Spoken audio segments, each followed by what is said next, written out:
Bacaan liturgi 15 Agustus, Hari Raya Santa Perawan Maria diangkat ke surga. Bacaan dari Kitab Wahyu.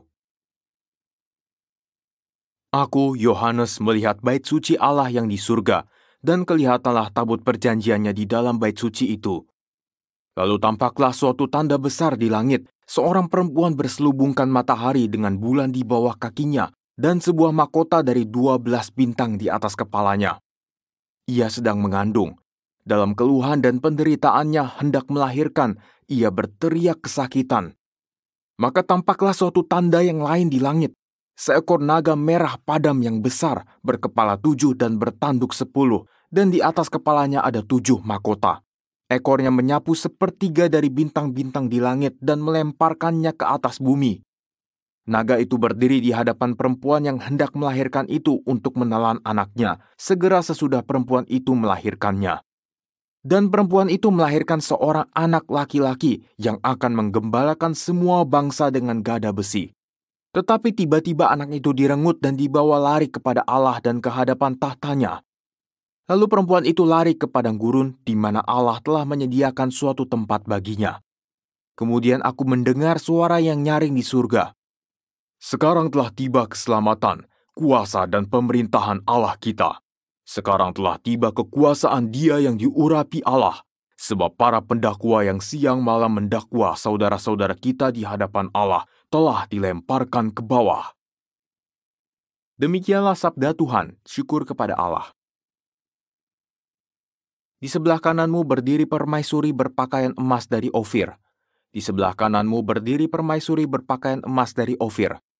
Dengarlah hai putri, dan sendengkanlah telingamu, lupakanlah bangsamu dan seisi rumah ayahmu. Biarlah raja menjadi bergairah karena keelokanmu, sebab dialah Tuanmu, sujudlah kepadanya. Di sebelah kananmu berdiri permaisuri berpakaian emas dari Ofir. Dengan sukacita dan sorak-sorai mereka dibawa, mereka masuk ke dalam istana raja. Di sebelah kananmu berdiri permaisuri berpakaian emas dari Ofir. Bacaan dari surat pertama Rasul Paulus kepada jemaat di Korintus.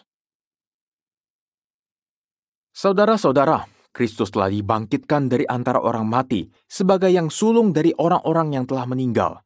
Sebab sama seperti maut datang karena satu orang manusia, demikian juga kebangkitan orang mati datang karena satu orang manusia. Karena sama seperti semua orang mati dalam persekutuan dengan Adam, demikian pula semua orang akan dihidupkan kembali dalam persekutuan dengan Kristus. Tetapi tiap-tiap orang menurut urutannya, Kristus sebagai buah sulung, sesudah itu mereka yang menjadi miliknya pada waktu kedatangannya.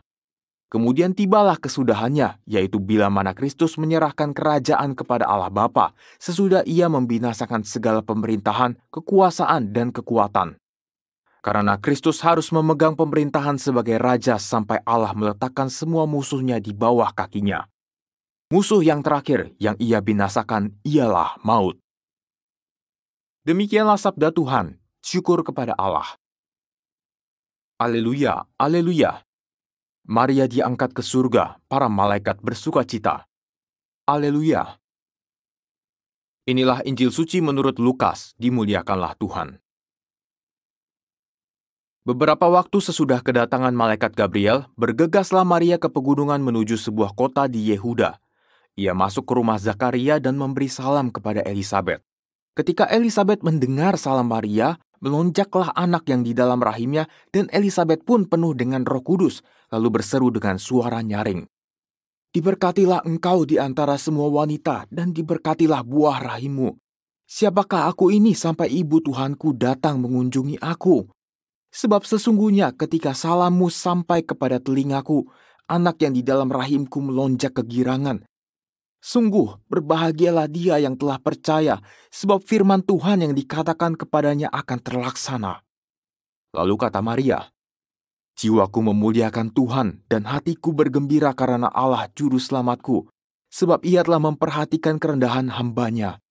Sesungguhnya mulai sekarang segala keturunan akan menyebut aku berbahagia, karena Yang Maha Kudus telah melakukan perbuatan-perbuatan besar kepadaku, dan namanya adalah kudus.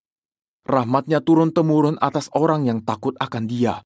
Ia memperlihatkan kuasanya dengan perbuatan tangannya dan mencerai-beraikan orang-orang yang congkak hatinya. Ia menurunkan orang-orang yang berkuasa dari tahtanya dan meninggikan orang-orang yang rendah. Ia melimpahkan segala yang baik kepada orang yang lapar dan menyuruh orang yang kaya pergi dengan tangan hampa. Ia menolong Israel hambanya karena ia mengingat rahmatnya seperti yang dijanjikannya kepada nenek moyang kita, kepada Abraham dan keturunannya untuk selama-lamanya. Kira-kira 3 bulan lamanya Maria tinggal bersama dengan Elizabeth, lalu pulang ke rumahnya. Demikianlah sabda Tuhan, terpujilah Kristus.